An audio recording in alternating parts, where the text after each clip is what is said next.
Time to talk bucket lists. Do you have one? Well, here to help you get you started is Lynn Hermensky. She's from the Hospice of the Western Reserve. And we're talking about a bucket list.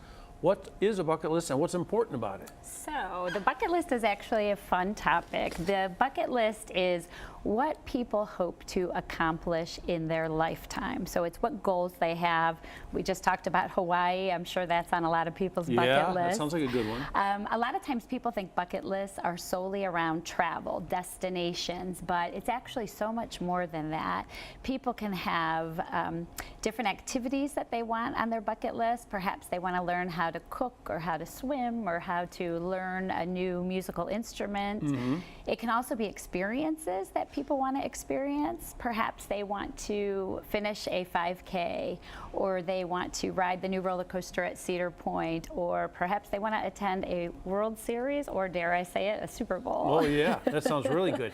I remember seeing a movie with Morgan Freeman. I think it was called Bucket List. It was, yeah. And he had a health scare, so he got his buddies together and they put this adventure together. Right. And they called it a bucket Right, list. Jack Nicholson and Morgan Freeman diagnosed with different illnesses, and they decided they wanted to do things before they passed away. So that begs the question, is it something that happens to you or someone in your family that inspires the idea of a bucket list, or is this something maybe as you watch right now you should think about? Right, I think people should start thinking about it now. Start planning your bucket list, start thinking about what you want to do. Don't wait until a health crisis to do the things that you want to do. Yeah. Start planning today.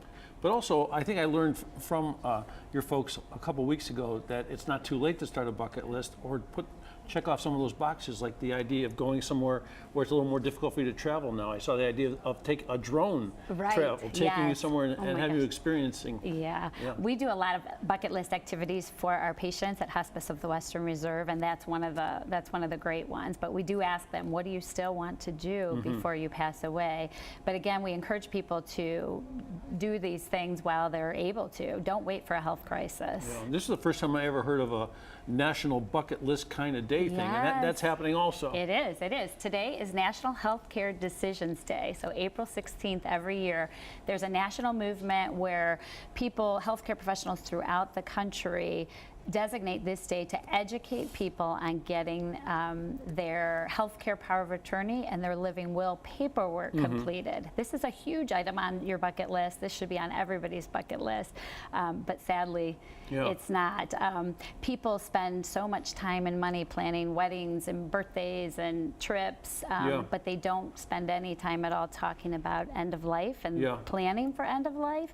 And so this day kind of encourages people to get those documents in order and to cross that off your bucket list. Yeah, well, you know, to me it's not even like planning end of life. It's almost like planning what the rest of your life can be like, so you don't have to worry about that. So you're taking that worry away, and you do it while you're still in good health. Right. Because if you wait until you're not in good health, you really can't do it. Right, right.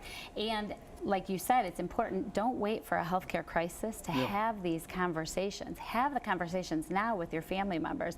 The studies show that 90% of people know the importance of having the end of life conversation, what they want at end of life and who can carry out their decisions for them, but only a third of us actually have our documents in order. Well, because you think that it's never going to happen. Right. And then all of a sudden you're there. Yes. What's in the book you got here? Okay, so Hospice of the Western Reserve has these wonderful books called Courage and Conversation.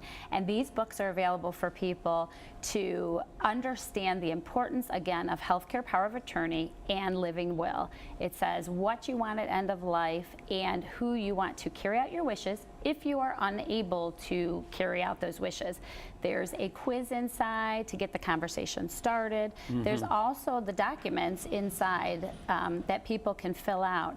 The nice thing about that is they just need 2 witnesses or a notary, and the documents become legal. And again, they say what people want at end of life, and it's very, very important. If you're over the age of 18 years old, you should have these filled out. I think that's the biggest message here. It's not for somebody that's necessarily 70 or 80 or whatever. I mean, these kind of things that happen at any age, and this is something you can take care of.